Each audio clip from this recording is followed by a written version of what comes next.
Hi everybody, it is Naya J. If you are new to this channel, what's up? Welcome. This is a faith-based YouTube channel. Lifestyle, makeup, girly things, Jesus first though, okay? It was laid on my heart to post my testimony.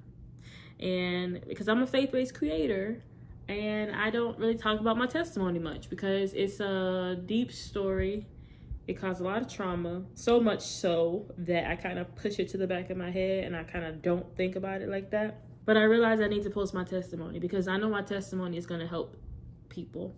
So I'm just going to get into it. I don't even think I'm really going to edit this video much. If I do, it's not going to be much. I want y'all to just hear me. I want this to be like a sit down talk, okay? Guys, but none compared to the one. All these will soon bow to God's only child.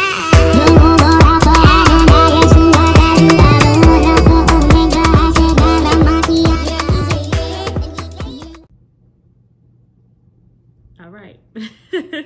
I'm gonna start from the very beginning of my life. From what I can remember, it was very traumatic.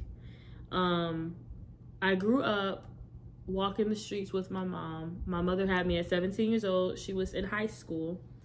And we would, I don't remember why, because I was like maybe 2 or 3, but we'd be walking like the streets and it would be very hot. It was in the summertime. It was like a small town we lived in, but you know, because my mother had me so young, people really didn't support the fact that she had a baby so young. So they didn't help her, if you will. But from the moment I can remember, life was not easy, and I was humbled at a very young age. We struggled a lot too. From then on, I remember, you know, my mother she would always hang around like people who were not necessarily good for her, if that makes sense. And because she hung around them, I was around them. And those men were not the best men to be around or the best men to have your daughter around, if you can catch what I'm saying. And even to this day, I have traumas that I don't really know, or triggers, and I don't really know why. I don't even know why I'm afraid of certain things. Like, there are times when I hold my breath. There are times when I catch myself like with my shoulders up and and I have to tell myself to relax. There are times when I catch myself with my fist balled up and I have to tell myself to relax. And I don't know why. Because, you know, when trauma is bad enough, like scientifically, you can forget about it to where, like, your brain doesn't want it to affect you. So it'll cause you to forget about it. This is crazy. From that point, my mother, she met my sister's father. Me and my sister are like 2.5 years apart. That's my best friend. I love her. Love me some her. He didn't treat her the best. He was abusive, physically, verbally, mentally, emotionally. And there's this memory that I have in my mind of being, I believe I was like 3. And I say I was 3 because my sister was still small enough to be in a car seat. So I was like 3 years old. It has to be 3. And we had just got from the grocery store. And my mother was arguing with him, and I went into the room to go help and go save her. Like, who am I? What am I gonna do at 3? And I get into the room and I see him with his hand around her neck. And I remember at that young age, I reached up and I thought, like, just attack him, like scratch him or something. But then I stopped myself and I said, but if I do that, he might kill her. At that age, I was the age of 3 to 4, very tender. I was smart enough to know if I intervene into this right now, I could lose my mom.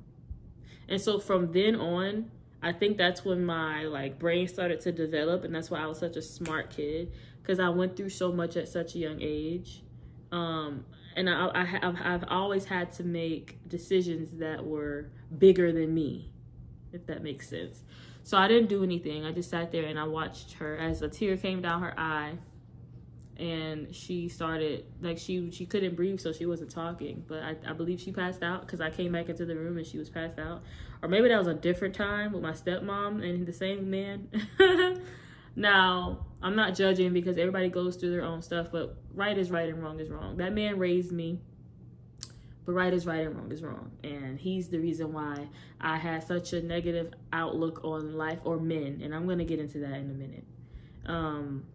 So yeah, it was cool. I grew up.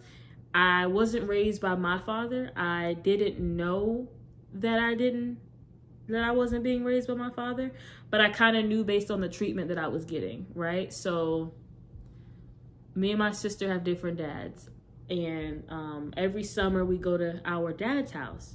Every holiday we go to our dad's house. It's her dad, but not my dad, by blood. And I didn't know this though, because he was in my life since I was like 1 or 2. So we go to his house for the holidays, and there be times where I wouldn't get certain gifts and my sister would get certain gifts, and like they would treat me unfair, and I'd be like, y'all treat my sister better than me, you don't treat me good. And I would get in trouble for it. Like I would get in trouble for wanting to look pretty. I would get in trouble for wanting to wear certain lip glosses or earrings and stuff, because I remember even being told that I was trying to outdo my sister, or they'd always pin me and my sister against each other to try to get me and my sister to hate each other, which is very odd, but didn't work because me and her are very close. But that's when the spirit of rejection entered my life, and that's when I started to feel like, well, dang, like I vividly remember in my whole childhood purposely making and creating my own personality in order to like feel like I had my own identity. Like I would say my favorite color was purple. My favorite color is not purple. It was always pink, but because my sister's favorite color was pink, I would say my favorite color was purple, because I didn't want to be compared to my sister. And they would always say, you guys are like day and night. So I guess I would literally, like physically, I would lean into that, and I would purposely, if my sister says one thing, I had to be the opposite. I was not allowed to be the same thing as her. Like I was like a whole psychological thing. But that's when the spirit of rejection entered me, when I started to feel like, well, dang, if this is my family, like why do they treat me the way they treat me? Like it's unfair. They treat me like I'm chopped liver or whatever. And the whole family knew I felt this way. I would get in trouble for saying it, because they said, we're not treating you any different. Stop saying that. When I was around 10 or 11, we were homeless, actually. So my mother got married when I was in 3rd grade. And her ex-husband, because they're no longer married, but he was a pain, and he was mentally abusive, physically abusive, all that, okay? She got married when I was like 8 years old. We moved from my hometown to another state. He didn't like to work. He was lazy. So we ended up homeless a lot. We were living in the Salvation Army.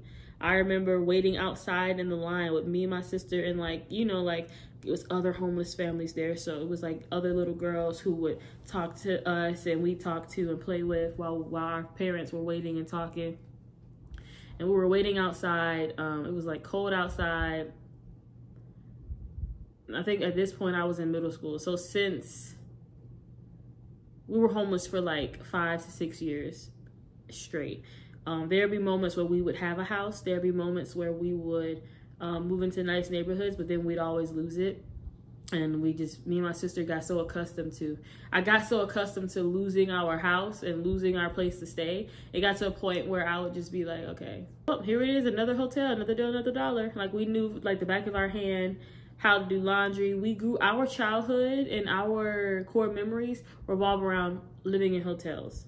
We caught the bus at the hotel. The bus brought us back to the hotel or the Salvation Army, depending on where we were living. And if we couldn't find a bus in that district, we would go to the Boys and Girls Club, and then we get picked up from the Boys and Girls Club.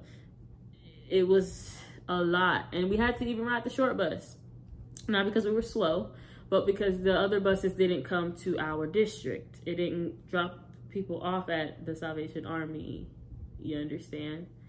So, again, with the spirit of rejection, I would have to come back. I would come back home with like they called it backpack buddies, and they would have food and canned goods and maybe some gummy fruit snacks in the bag, because the school knew that we were homeless, and they had like programs for struggling families and stuff. Yeah, so that was like pretty much that. So like I said, my whole childhood, like until I was maybe 15, that we were stable, and then I still wasn't stable, but I'm going to get into that, I promise. So around the age of like 10 or 11, at this point, my mom, I believe she had left. No, she wasn't. No, she was still with him. She was still with her ex-husband, because yeah, they got married when I was 8 and I was 11. Okay. But my mother came up to me crying. It was around winter time, and she was like, I was like, what's wrong? And she called me into the room. And at that time, I was like, maybe it's because I'm the oldest that she wants to call me into the room. And she called me into the room, and she was like, one of my close friends died. And I'm like, and she's just venting to me, telling me a disease he had and all this stuff. And I'm like, what does this have to do with me? I am 11 years old. Damn, I'm not sure what this has to do with me. But I didn't say that. I was thinking it. But ever since, I had like a suspicion, and I was like, okay, I'm not sure what this has to do with me. But I had a suspicion, and I was like, I wonder if she told me this because maybe that's my dad. Because again, mind you, I didn't feel wanted in the family that was raising me, who raised me as my dad's side of the family. They raised me as if they were doing me a favor to take me in, if that makes sense. And I knew that. I knew that. I never called my sister's father. I never called him dad. Literally, I remember vividly, like if I can go back to my whole childhood up to now, I would never call him dad. I would just walk up to him and tap on him. And I never knew why I did that, but like subconsciously, I just never did it. I would call my grandma, his mom. I would call her grandma. I don't know. We were living in the hotel, and I told you that my mom's ex-husband was very abusive, and I would try to tell her how like abusive he was and things that he would do, and she wouldn't like listen or believe me. There were so many stories of abuse that I can go through, y'all. Like, it was one time, my sister, she was like maybe 7 years old, and she did something that he didn't like, and this man who was like 250, 60 pounds sat on her. Like, she was on the couch and he sat on her.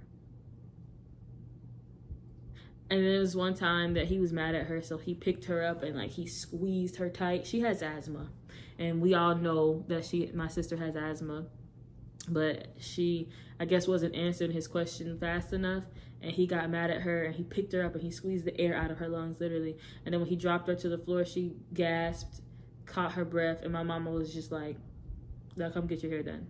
It was like a Sunday before school. Like, there's so many memories that I have of him being abusive and my mom doing nothing about it. I looked at her and I said, I told you he was rough with us. I told you he did this. And he got mad and he was like, that's why your own daddy didn't even love you. That's why your own daddy didn't even want you. Because of that. See, stuff like that. Stuff right there. Yo, I was like 12.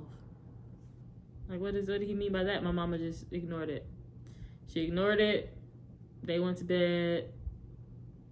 Nothing ever happened. And so I'm like, okay. Fast forward to, I would say I'm in high school now. A lot of trauma, a lot of homelessness, a lot of stress. I had stomach issues growing up too. Really bad stomach issues. Like, my bowels were so like loose and leaking. I never knew why, but I had really bad stomach problems, and it was like psychological again. Like, I was afraid of going to the bathroom, and so it gets so impacted that I would either throw up or I don't know. Like, the doctors even told me, they were like, we don't know how she's living. Her small intestine should have been bursted by now. But God. I say I'm about 14 years old, and mind you, I said we went to our family's house every summer. So we went to my sister's dad's side of the family, and it was during the summer, and they were picking on one of my cousins on my cousin on my sister's dad's side of the family, because I grew up with them. And they were laughing at her because she wasn't really close with her father. And they were like, well, ha, ha, ha. Like, and I said, well, like, stop picking on her. And then they laughed. My grandmother, my sister's dad's mom, she was like, ha, ha, well, where's your daddy at? Where your daddy at, Naija? Where your daddy at? And I said, he's dead. And I ran into the room. And I ran into the closet and I cried. And my auntie, my great aunt, that's whose house we go to for the summer, like they would do like a half and half. So during the summertime, we would go to our great aunt's house for half of the summer, and then our dad or my sister's dad for the rest of the summer, and they would switch off. Like this summer we go to her house first, the next summer we go to his house first. She came into the room to check on me and she was like, how did you know? And I was like, I don't know, I just knew. I have a feeling. And she said, well, yeah, your dad is dead. Y'all, I don't know why I said it. I don't know what possessed me to say it. I don't know why I said it. I just said it. And then we called my mom, and my mother told me to stay in a child's place.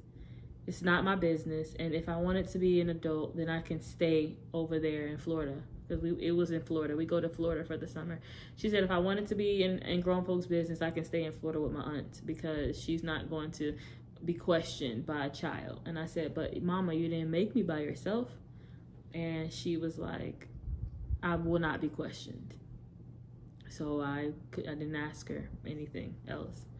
I just knew now, it was confirmed that I had a real dad, that this really is not my dad's side of the family, and my real dad is dead. And then it confirmed to me that my mother, when she came when she was talking to me, had that talk with me when I was 11 around Christmas, that she was crying because my dad died at that age. I was 11, so I was 11 when he died.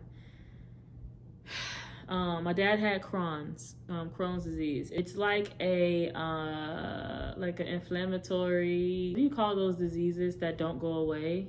Chronic. It's a chronic illness. It doesn't go away. It either gets better or it doesn't. And so I knew this. I started doing research as I got older. Mind you, I used to have stomach problems, like I said. And I saw that Crohn's, I didn't know what it was really. I just knew it was like ulcers and he had something wrong with his stomach. So I went to the doctor, and after seeing all these specialists when I was a kid, when I was little, I chose to make my own doctor's appointment. I said, yeah, I want to schedule a colonoscopy. That's when they stick a camera up to check your stomach, and then a camera down your throat to check your intestines through the throat and your esophagus lining and all that, and your stomach lining. And I set the appointment, and I told my mom out of excitement, I said, yeah, I set a colonoscopy appointment. And she got angry. When I tell y'all, this woman got so mad. And I was confused because I'm like, I thought we wanted me to get better. Like, I thought the goal here was for me to get better. I thought we was all on the same page here. Like, I'm not understanding. Why are we mad right now? This stomach thing has been ruining my life. And we don't know what it is. Like, why are we mad right now? I was like 16. And she said, you don't make decisions like that by yourself. If you want to make decisions like that by yourself, you can get out of my house.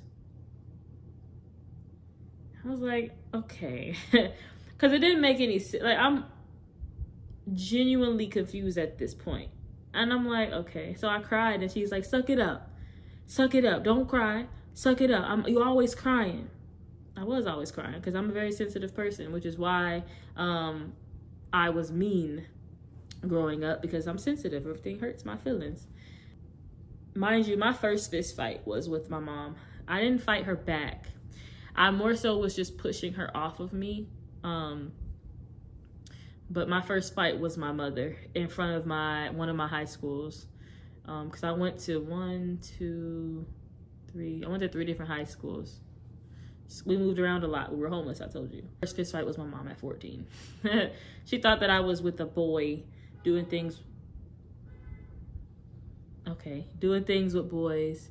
And y'all, I'm sitting here with trauma. Well, at the time, I wasn't thinking about doing those things with boys. And if I would try to do those things with boys, I didn't enjoy it. Even still to this day, like, I'm pregnant and I still don't even enjoy sex like that.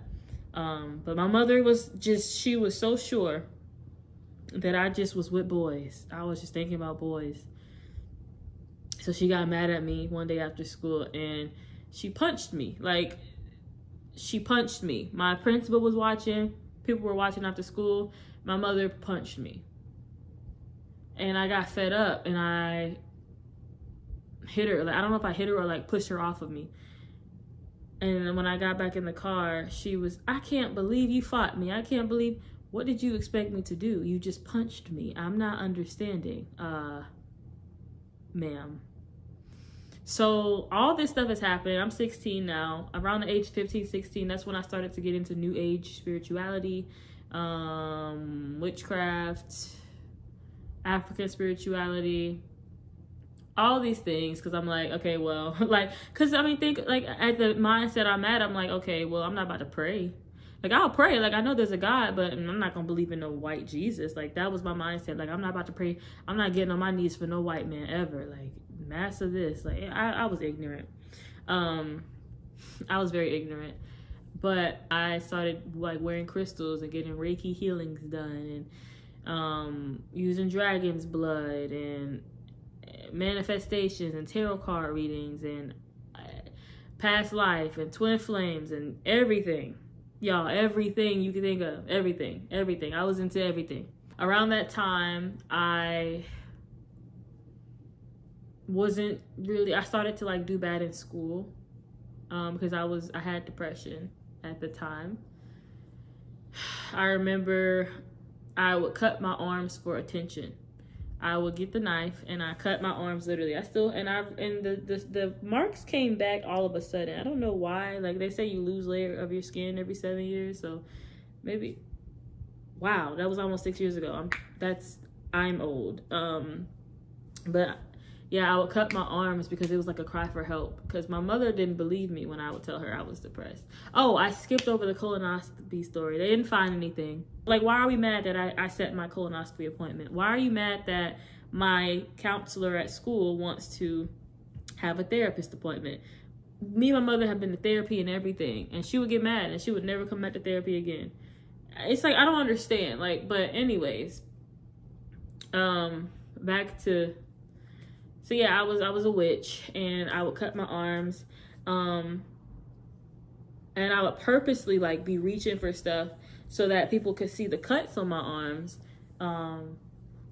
And I got my counselor saw it at school and she called the hospital and I went to the mental hospital.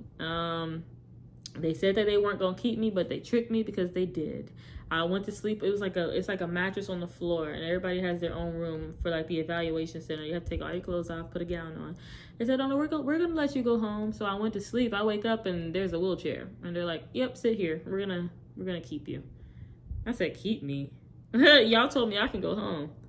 But no, they kept me. I stayed for about a week, and that was the most fun I've ever had in my life, actually. Like, the most fun I had in my life was in the mental hospital because there were so many people who didn't judge me. Like, I felt like I didn't have to pretend or put on a show or put on an act in order to be accepted.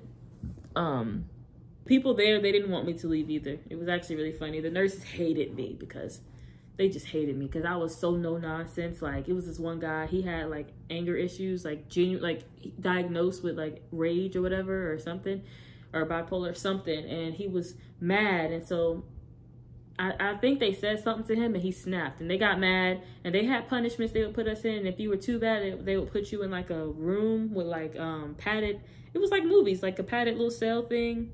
And I looked at the nurses and I said, "Why did you do that?" "Oh, well, because he did this." I said, "But you know that he's here for anger, so why are you punishing him for something that you know he's here for, that he cannot help, that he isn't your job to be monitoring us, to give us medicine for certain things, that you, if he's not getting better, then prescribe something." And they didn't like that.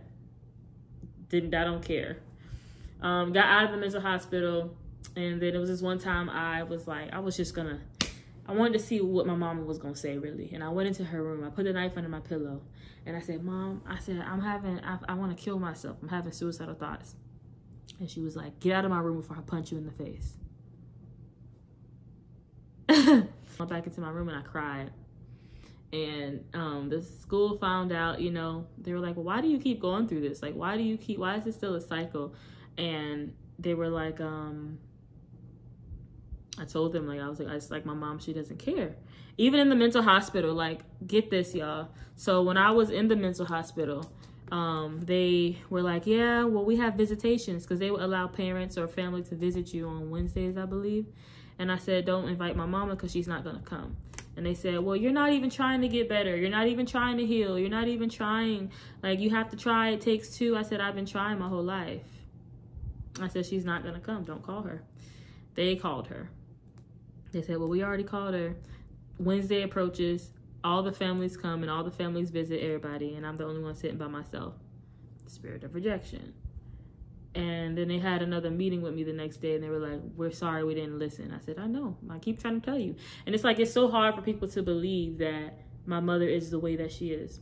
It's so hard for people to believe that, like, she does the things that she does. And I don't understand why it's so hard for people to believe that. Like, I just don't get it. Like, it never makes sense to me. Like, people that's my pet peeve. It doesn't come from a place of hatred. I love my mother to life. But she is who she is, and she will be who she is.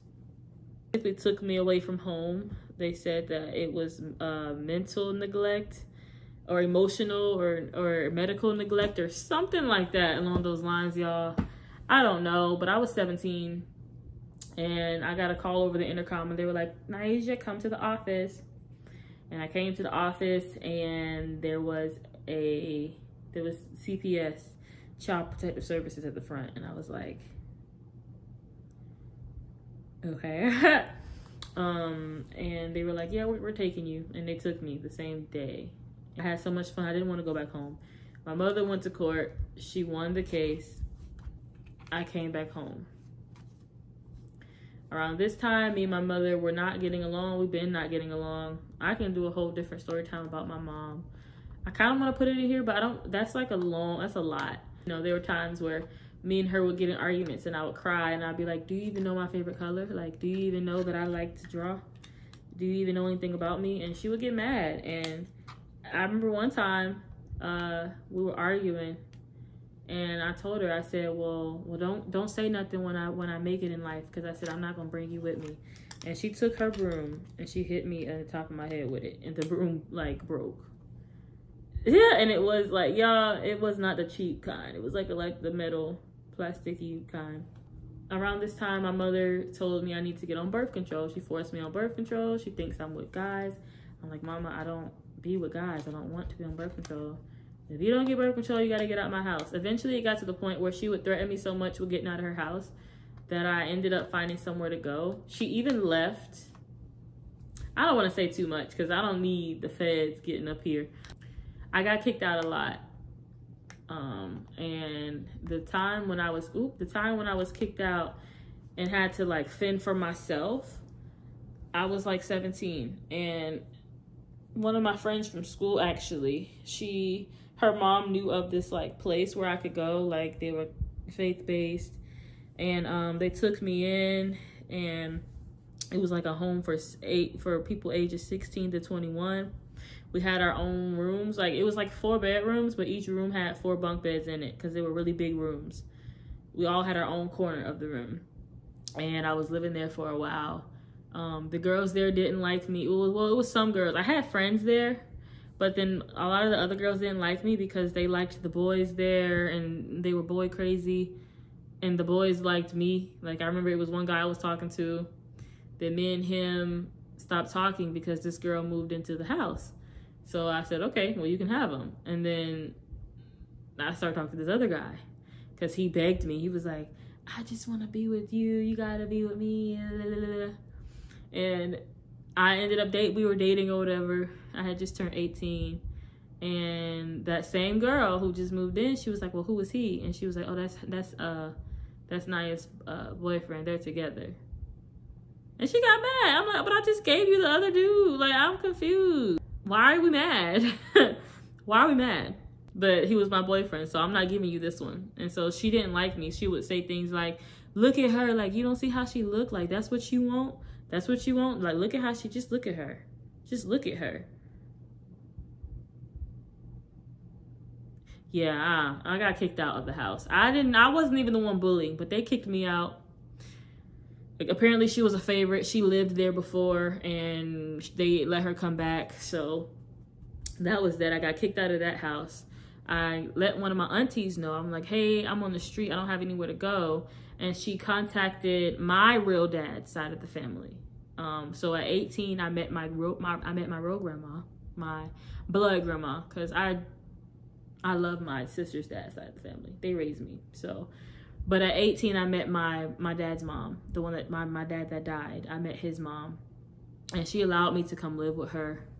And, you know, all her stories, you know, old people, they be repeating stories, but every single story had my dad in it. She would even tell me the story how she walked in on him dead on the floor. Well, one of my cousins actually did. My dad kind of raised my cousin, because my cousin's dad wasn't in his life.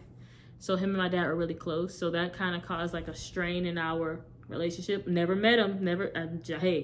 I never met this side of my family before. I'm 18 and just not meeting them. So mind you, for like 18, maybe 12 years, because my dad died when I was 11. So for about 12 years, he was raised by my dad. And then we're both 18 now, and I'm coming in, and my grandma's giving me all this good treatment because I'm my dad's only child. So there's like a power struggle there. So me and my cousin, we fought, but we love each other. I got so many uncles, and they be like, if you need anything, give me a call.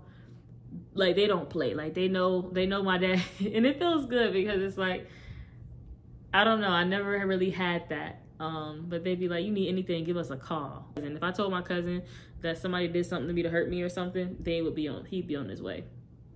So I lived with my grandma for a short time. And after that, my mama would show up to my grandma's house and be like, I want you to come back home. I want you to come back home. So I ended up going back home. Y'all, tell me why I ended up going back home. Me and my mama still not getting along. I ended up getting kicked out again. I'm like, well, I should have just stayed at my grandma's house. Like, if this was the case, I could have stayed at my grandma's house. You still don't like me. So I moved back to my mama's house, got kicked out again. So this time it was me and my sister that got kicked out. So we went to go live with our auntie. That didn't work out. We got kicked out of her house. We started living with my sister's dad. And now around this time, my sister's dad smoked a lot of weed. And me and my sister smoked weed too. And it was, we were at that age now where he was just like he didn't care. Like, he would come home here and we just roll a blunt and smoke it. And so I started to, I had a smoking addiction, I'll say, because it was really bad. Like, I started smoking at maybe 16. This time I'm like 19 around this time, almost 19. And in the morning I needed it. Right after that I needed it. Before I ate I needed it. At night I needed it. Wake up in the middle of the night and I need it. Like, I was a pothead, like you call them. Me and my sister collected blunt wrappers. And I'm still a witch at this time of my life. I was still a witch at this time in my life. And I met this girl because I used to call, I was bisexual, right?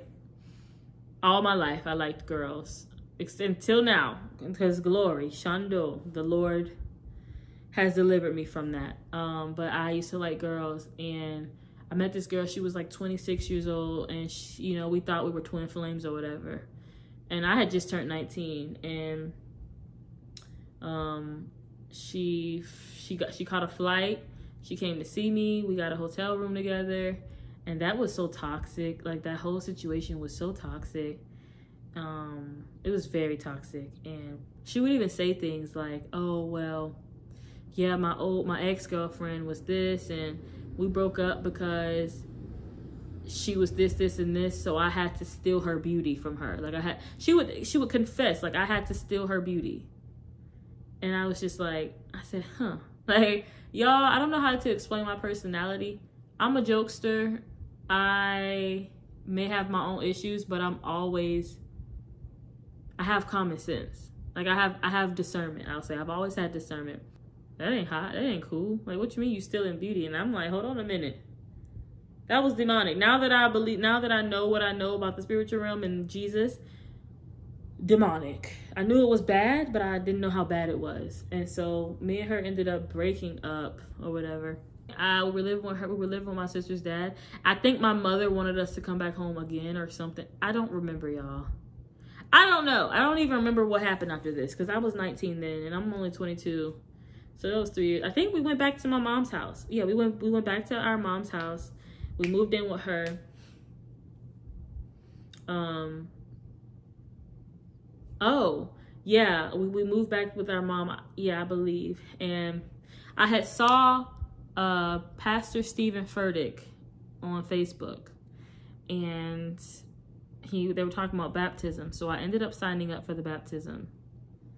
And I'm just gonna skip to the baptism story. So yeah, I saw Stephen Furtick. They were talking about baptism, so I had signed up for the baptism. I got baptized right before me and my sister got kicked out of my mom's house together. Right, and then we went to her sister's dad's house, etc. So a day came. It was like 6, 7, 8 months later, right?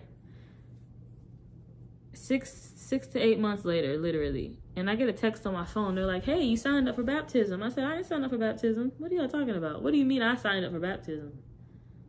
Why would I do that? Like, mind y'all, I'm a witch. Like, why? Well, I'm not a witch. I rebuke that. I was a witch. Oh, I rebuke that in the name of Jesus. I rebuke that in the name of Jesus. I was a witch. I was like, I didn't believe in Jesus. So I was contemplating on it. And I told my mom, I said, I think I want to get baptized. And long story short, we went to the church, to Elevation, and I got baptized.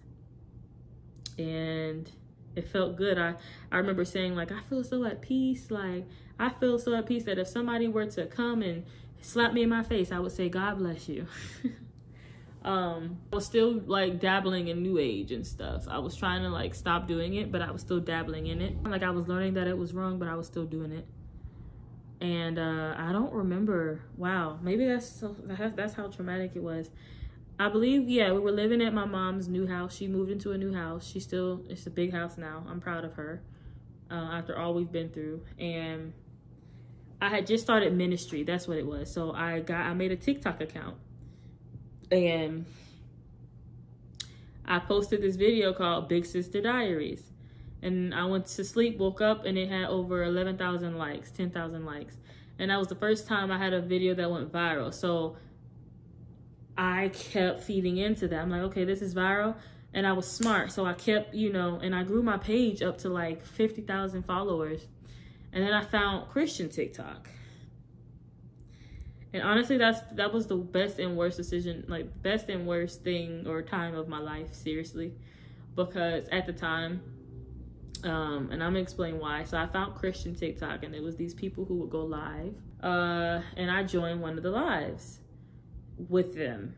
They would go live together and they would add people. So I joined it.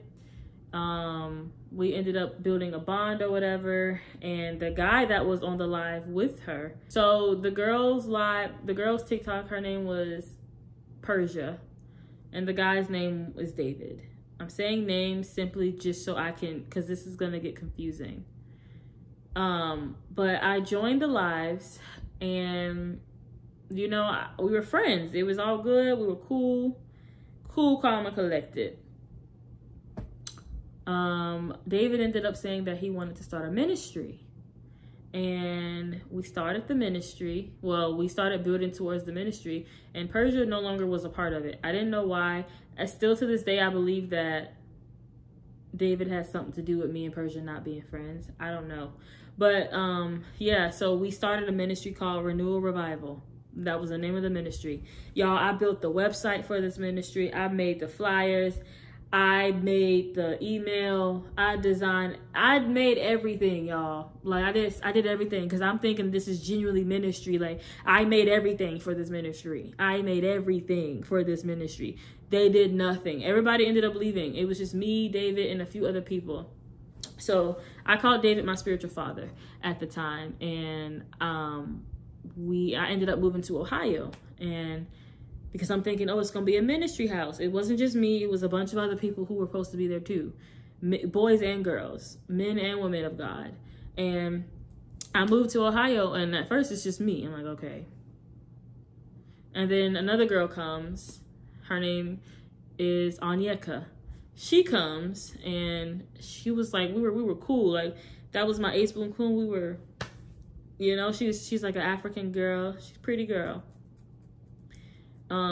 She comes and she moves into the house, but then strife starts to happen. And as strife is happening, I went up to my spiritual father at the time, and I told him, I'm like, hey, something doesn't feel right. Because I already had like suspicions. I was already kind of nervous. Like, y'all, I don't want to go too deep in detail, but like I was already kind of nervous because this is like a man off the internet that says he wants to do ministry. And so, mind you, I'm a babe in Christ. I'm new to ministry. I'm thinking this is the right thing to do. So I talked to him, and I'm like, hey, something doesn't feel right. Like, I'm starting to feel things that I don't want to feel towards you. And this is not a man that's physically attractive to me. He's not, y'all, he's not physically attractive. That's all I'm gonna say. Like, he's not. He looks like a plumber. But he was my pops. So I loved him as pops. I'm literally the person, I called him pops. Everybody else in the ministry will call him pops because of me. I'm the one that came up with the name Pops because I never had a dad. So I'm thinking, yeah, I got a dad now, right? So I go up to him like, Pops, I'm starting to feel things I shouldn't feel. I said, I'm feeling like I have like a big, strong spirit of lust on me. And mind you, everybody was prophets and prophetic people and all that stuff. So he started prophesying to me, and he's like, oh yeah, well, me and you are going to get married. Me and you are supposed to get married. And he said, I had a vision of you in the kitchen, and you were cooking this and this, and you were wearing this colored dress, and you were doing this, this, and this. Manipulation, bewitchment, if you will. Like, because I respected him as a powerful prophet. So he's telling me, yeah, I see. And I'm looking like, this man is like 35 at the time. I'm 20. He's like 35, 36, 37. And I'm like, no. I was like, Lord, I don't think. Lord, I don't think. Like, you're my pops, though. Same night that I confessed that to him, and I told him, like, hey, I need help. I went to him for help. And sexual things started happening, and I stopped him. And I said, this isn't right. I said, aren't you a prophet? Like, aren't you my spiritual father? I said, this isn't right. And I got mad because it's like, I knew that I was fighting flesh, or I knew I was fighting fleshly desires. But I didn't know that those desires were not coming from me. Mind you, he prophesied to me and told me that he was having visions of me and him getting married and all this stuff. So, but again, it was like a bewitchment. So I kept living there. And then me and Anyeka, the girl who was living there, me and her stopped being friends. It's like she slowly started turning against me. And I'm like, so first it's Persia, she don't like me. Now Anyeka don't like me. I'm not doing anything to these people. Like, what's happening? Like, why don't you, like, what is it? Like, I would try to invite her. I would try to, you know, plan sister dates and have conversations with her. And she would just be so, I don't know. Like, she just stopped liking me, yo. And so it became, I started to enjoy the sin. And I didn't enjoy the person that the sin was with. But I had somebody, I had an apostle tell me, like, at this point, it was like, it was spiritual incest. Because if I looked at him as my spiritual father, and he's old enough to know better, I'm a babe in Christ. I don't know. I'm learning. And like, I'm old enough to know better. I'm legal. But I didn't understand. I didn't know. Like, he would come into my room. It was just a lot. I did not have sex with the man, but he was just very obsessed with tasting me, if you will. This is the truth. I'm telling the truth. He was obsessed with tasting me. And every time, like, he would do it, I would feel bad. Like, it got to a point where I would tell him, like, I don't like this. Like, I don't want to do this. And I would ask him, I'm like, are you only being nice to me because Like, are you, what's the word? We would be out to eat sometimes, and I would be like, this kind of feels like a date. I said, this isn't a date, is it? And he would be like, no, this is not a date. We're just chilling. We're just enjoying ourselves. And he would get my nails done. He would get my hair done. He would buy me wigs. He would buy everything for me. Like, he never told me no. Again, I mind you, I never had a father figure, so I'm thinking this is how fathers treat. But I always had a feeling of discernment, and I'm like, okay, like, no, this isn't a date. I care about you. Y'all, that's a whole dramatic, drama-filled situation that I don't even really want to get into like that. But I'm just gonna say, like, Onyeka stopped being my friend. It started to turn into a situation, like, it kind of felt like side chick and main chick, but like, I didn't want him in that way. Like, he was genuinely my spiritual father. And I guess he was telling this girl that I felt a different way about him than what I really felt about him. Because if she had discernment enough to realize that I didn't want this with this man, I don't want this. Like, we're a ministry. I had multiple conversations with them about how we were. And I said, we're not operating like a ministry right now. I would tell them, again, mind you, I was in control of everything. I made the website, I made the flyers, if anybody took it and looked at this as a true ministry, it was me. Okay? I genuinely saw this as ministry. I made the YouTube channel, the banner, edited the vlogs. It was a hot mess, y'all. It was a hot mess. And mind you, I'm in Ohio, away from home. First time moving away from home. Don't know what to do. Some stuff happened. I ended up not living there anymore because it was just too much. And I don't know. It was just a weird situation. It was a very weird situation. And I started to become like fearful. And God didn't give you a spirit of fear and doesn't call you to live in a spirit of fear. And now I no longer want spiritual fathers, spiritual mothers, none of that. Because it's sad that people of God take ministry and they use it to manipulate and they weaponize it, but it is what it is. That's what people do. Not everybody is like that, but it's sad and it's scary, actually. And so I met this guy on Instagram, and I was still living in Ohio at the time. And he was like, hey, like, is everything okay? And he just kept asking, like, are you sure everything is okay? And I'd be like, why do you keep asking me that? And he was like, I don't know, like, is everything okay? And I'm like, yeah, it's cool. So we're talking for a few days. Tell me why David told me that he would be standing at my door listening to the conversations that I was having. And I said, why are you invading my privacy? He was like, I'm just so afraid for you to just leave me. I don't want you to leave me. This was so strange. Like, it was so strange. I came here for ministry. I'm gonna keep reminding y'all that. And I was like, okay. So we went to this gas station, and at this point, I started getting uncomfortable living there. So I went into the gas station, and I saw this guy, and he became a good friend of mine. And I got his number and stuff. And I came out and I told David, I said, hey, like, I got this guy's number, yada, yada, yada. He's cool. He said, I knew that's what you went in there for. First of all, why are we mad? My spiritual father. Like, get this through your head. Like, at this point, I had regretted allowing at this point, I felt really ashamed of myself because I did not like the sexual attention. He would only give me sexual attention. I didn't want sexual attention. God is my witness. I did not like it. I told the man I didn't like it. You know, he would say things that made it seem like it was normal, but I knew it wasn't normal. So it got to the point where I started to lock my room door. I would lock my door at night because I didn't want to be bothered. Like, please don't come in my room. So, I met that other friend at the gas station. Talking to him, he said the same thing. Is everything okay? So I'm like, why is all this? Why y'all keep asking me this? So I'm taking this as a sign, like, okay, I need to move. So I told David, I'm like, hey, I'm about to go hang out with a friend. I'll see you when I see you. And he was like, well, just be safe or whatever. So I went to hang out with that friend, and I never came back. I went to hang out with a friend that night. That's the next day, or the next night, I was on a flight back home. One of my guy friends at the time, he got me a flight.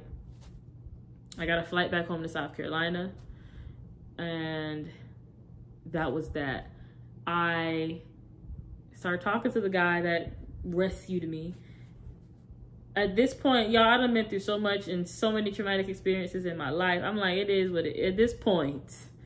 At this point, like, I started talking, and I ended up moving in with him in Alabama. And it's not funny. It's just crazy that I'm telling y'all this. I moved with him to Alabama. We were dating for a while. I met his family.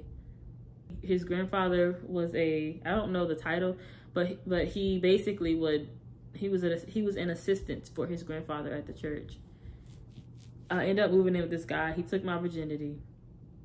This was November 2021. So exactly a year ago. I'm now 22. So this man this man is my age. Hold on now. This man is my age. But we ended up breaking up. So I moved from Alabama back, I believe, back to my hometown again.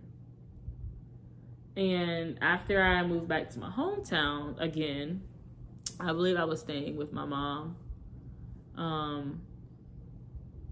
I don't remember, y'all. Like, it's so much that has happened in my life. Like, it's at the point where, like, it's a lot.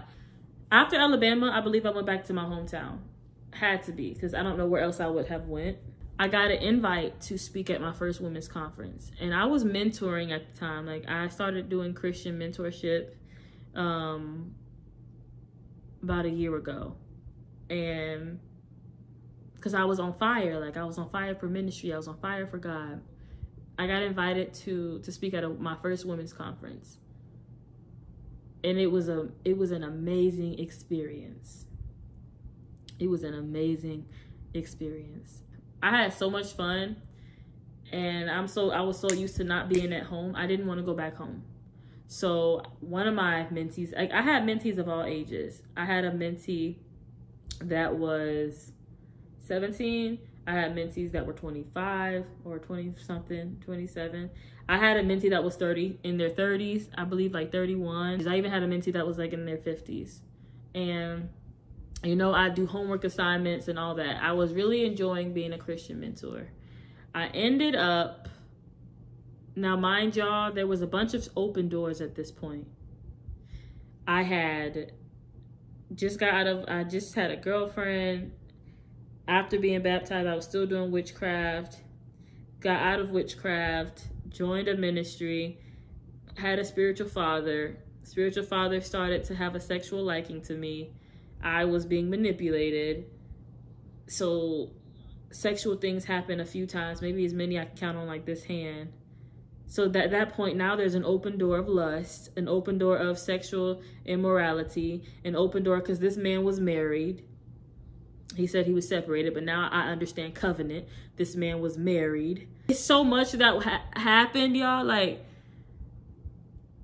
at this point, there are so many open doors and spirits operating through me that it made no sense. But I didn't know, right? So I had the mentees. I didn't want to go back home. I wanted to stay.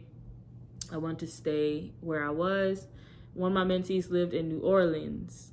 And so I went back to New Orleans with them. And it was supposed to be me, them, and another mentee living there. Y'all, I don't know why. This is why the Bible says anytime there is temptation, the Lord will give you a door to flee from it. Just like in Ohio. I had a door to flee. I fled. I left. I met this guy in New Orleans. It's crazy, y'all. I met this guy in New Orleans. And that guy is the father of this child. Let me turn on the light because it's getting dark. I started living with him and his auntie and his family. That was a time things happened, didn't go good with that. Lost my virginity in November. Met the guy that got me pregnant right now. Lost my virginity in November. Went to speak at the women's conference in February of 2023. Met the guy and the father of my child in April, or the end of March, beginning of April. Now we're here in December 2023. of Christmas. We're just gonna like unpack all that, not unpack it, but yeah. So that was a summary of like everything that I have been through, and I've repented for all those things. I've gotten deliverance from all those things. Oh, I skipped something. I also, y'all, this is crazy. I skipped one more thing. I also got married in May of 2023 this year. I met this Jamaican guy. Like, after I left New Orleans, because me and the father of my child didn't get along, because it turned out he had a whole girlfriend of 9 years who was also now pregnant. Insane. So I left New Orleans and went back to my hometown. This Jamaican man comes up to me. He's like, "You're so attractive, you're cute." And I'm like 9 weeks pregnant at that time. I didn't want no attention. Y'all, I'm so broken at this point. And the reason why I even ran into this Jamaican guy is because when I went home from New Orleans and my mother picked me up from New Orleans, I told her, "Hey, mama, I'm pregnant." My mama told me to my face, "I don't want to be a grandma. I'm not going to be a grandma. And you're not going to tell anybody that that's my grandchild. And if you do tell them, I'm going to tell them that you're lying." So she kicked me out of her house. And I had to find my own way to live again. I had no job, nothing, no money. I don't even, if you ask me how I survived, Jesus. If you ask me how I made it this far, Jesus. Because I should have been dead so many stories ago, like, but Jesus, but God. Living in the hotel, and this Jamaican guy, he runs into me, "You're so cute, yada yada." He ends up getting my number. A few weeks later, we have a conversation, and he's like, "Oh, like, would you ever think about getting married?" And I'm like, "Yeah." And it should have been a red flag at that time when he asked about marriage, because I'm like, I don't even know you for real. But mind y'all, when I found out I was pregnant with my baby, I said a specific prayer to God. So I thought that this Jamaican guy was the answer to that prayer.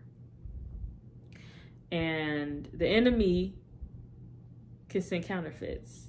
So me and him were having the conversation, and I was like, "Yeah." He was like, "Well, what size ring are you?" And I told him my ring size, and he was like, "Oh, I have a ring that size back in my room," because he worked at the hotel, so he lived in the hotel. That should have been a red flag. Like, he said, I have a ring that size back at my hotel, like where I work.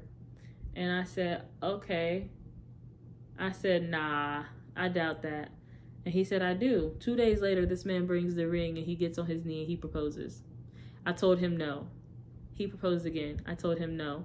He said, "You have to learn to let people love you. You don't want to miss out on a good thing. You know, I can be here for your son, and you're going to miss your blessing because of you're so stuck in trauma," and all this stuff, and just using life against me at this point. Like, at this point, y'all, I'm so weak, and I'm just down. I'm just, all the words he's saying just hitting me. And I'm like, okay. So I said yes, went to the courthouse, we got married.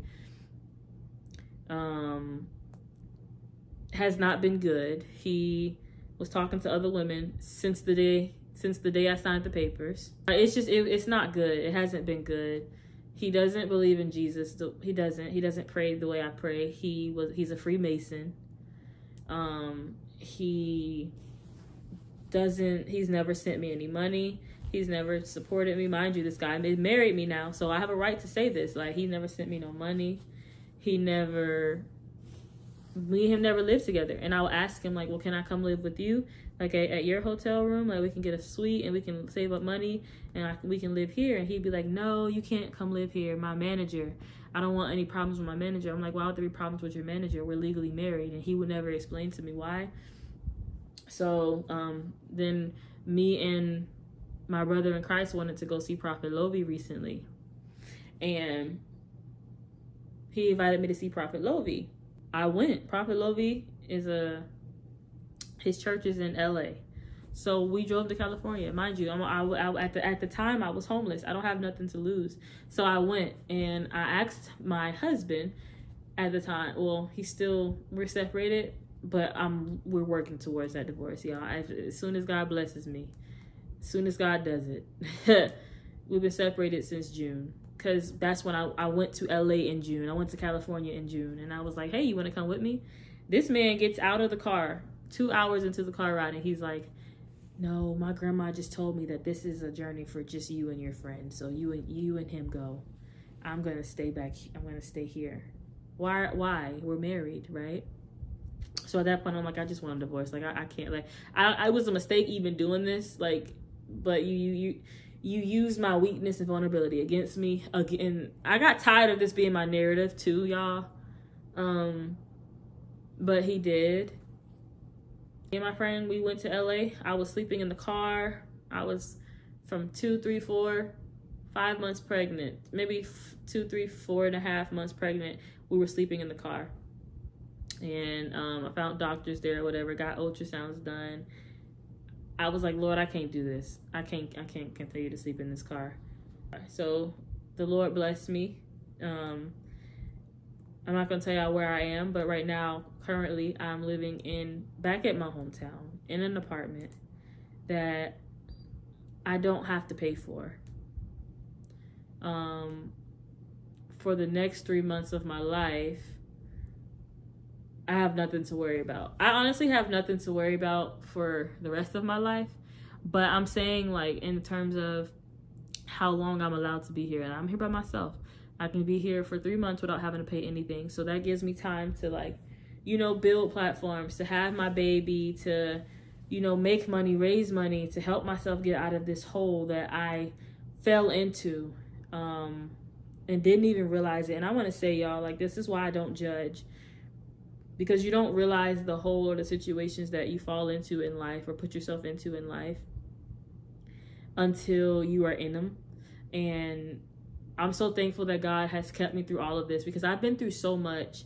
I've been through so much, y'all, in the short time of my life. And that was just the stuff. Like, I gave y'all the testimony of stuff that I did to myself and caused for myself. I didn't even tell y'all everything about things that were done to me, you know? And God is just really good. And I'm very blessed to not have to worry about anything for like I said, 3 months. And that's all I can say. When people say, how am I floating? How am I staying afloat? It's Jesus. I don't look like anything I've been through. I don't look like anywhere that I have been. I don't look like anything that I have done. But the reason why I'm posting this testimony is, one, to conquer and receive deliverance from the fear of man. Because if God is for me, then who can be against me? And two, because this is going to help somebody. And I want you to know that you are not alone. You're not by yourself. You are not stuck. God is with you. It looks like I'm alone right now. There's nobody in this house. It's just me by myself. But God, because I have God, because I have Jesus, I am aware, and I know that it don't matter what I go through or what mistakes or how many times I fall. I have a Jesus or a God that loves me so much that he will pick me back up, and he will make sure that I am okay and that I am safe. And he made sure that just in the nick of time, when I'm about to give birth to this son right here, my child, that I have a place to lay my head and a place to call home, and I have food in my mouth, and that I have money to get food delivered to my house. Coming. Everything that God has promised me is coming. But I want y'all to be a witness to it. I want y'all to see how low because it don't look low. I don't allow myself to look low. It looks, oh, she's in a nice room. She's in a nice environment, a nice setting. Yeah, I am, because I don't allow myself to look like what I've been through, because I have a glory on me. And if I know, take off your grave clothes is what I'm saying. You can't look like defeat if you are expecting victory. You cannot look like you've been defeated if you're expecting breakthrough. You have to look like a winner. You have to look like a warrior. You have to look like it. You have to look like what God is about to do for you. You have to dress and speak like it and carry yourself like it. I don't care how low I've gotten in my life. I know that God has me. And if anybody else were to have gone through what I've gone through, y'all would have stayed in the mental institution. It wouldn't have been no coming out. You would have still been there, because I've been through so much, and I'm only 22 years old. But this is a testimony that God is using to help me, not break me. Not break me. This day up until now, I was in and out of homelessness, sleeping in cars. I was sleeping in cars at 4 months, 5 months pregnant, because my mother didn't want to be a grandmama. God had to show me, Naya, you don't need anybody but me. You don't need help, nobody's help but mine. I'm almighty. You don't need nobody else. So, yeah, that's my testimony, y'all. And I'm proud of it. I'm proud of it. I'm proud of it. It is what it is. And every day there, I'm learning. Every day there are mistakes that are made. But God is a God of redemption. God has died on the cross, and his blood redeems all. He's already taken our sin. He's taken our transgressions. We have somebody. He's the father of the fatherless. I'm no longer an orphan. I'm not an orphan spirit. I received the spirit of adoption by God through Christ, through Jesus. My Father loves me.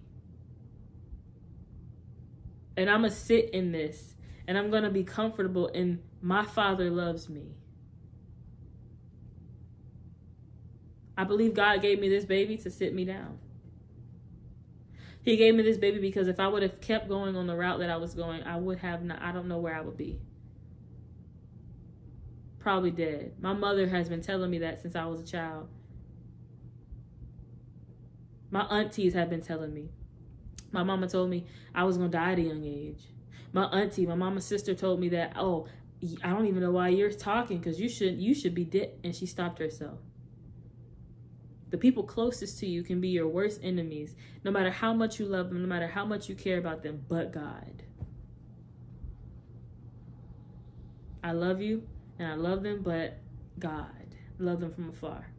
Y'all think I'm happy with my testimony? You think I'm happy? I lost so many people. I lost so many friends. I stopped mentoring. I didn't tell them why, but I said I don't want to be a hypocrite.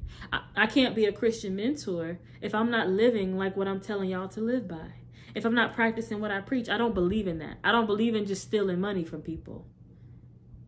But because of a lack of maturity, people are angry. Because of a lack of maturity, people are mad that I chose not to use them in their vulnerability. I chose not to do to them what was done to me by my mentors, by people who were supposed to be teaching me, by people who were my leaders.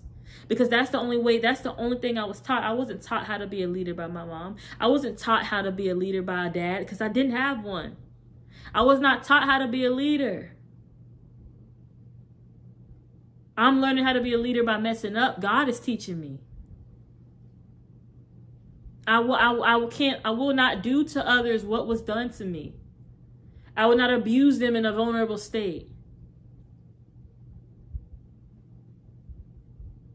I can't. So be mad. I got something I'm fighting for.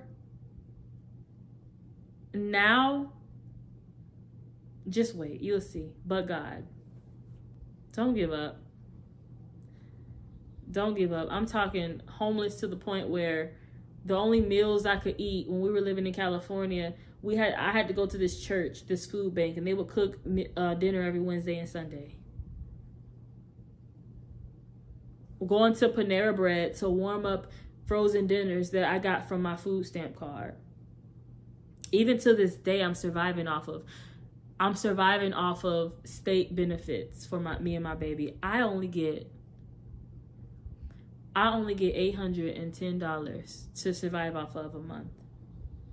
I've been putting in job applications online work.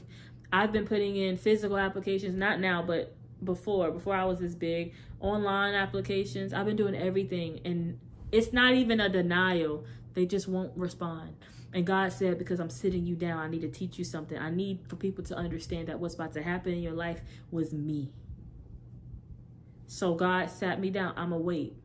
The Bible says in Psalms chapter 89, verse 34, my covenant I will not break, and nor alter the word that has gone out of my lips. And this is what keeps me going. Oh, with the battle of Jehoshaphat, when he was about to fight, it says in 2 Chronicles chapter 20, verses 17. I'm going to start at verse 15. I'm going to skip down to where it says, do not be afraid nor dismayed because of this great multitude, for the battle is not yours, but it's God's. And then it says, if we go down to 17, you will not need to fight this battle.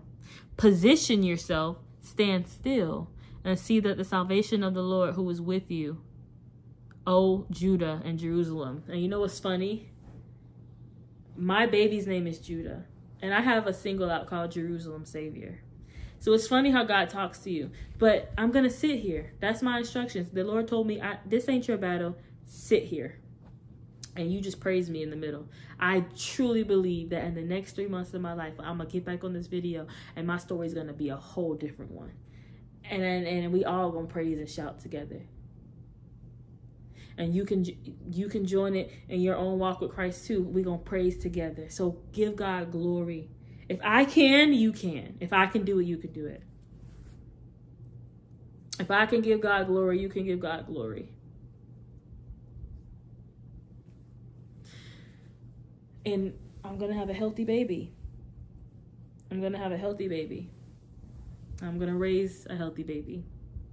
So I love y'all. I thank y'all for watching. I thank y'all for watching my testimony. If y'all want me to go more in depth about like the witchcraft stuff, I can give like a whole separate video about that. I can like talk about what my experience was like going from New Age to Jesus. But this was just like my overall testimony, like where I'm at in my life right now, and you guys are a part of it. And I can't wait until the story changes, and it's already changing. It's already starting to turn.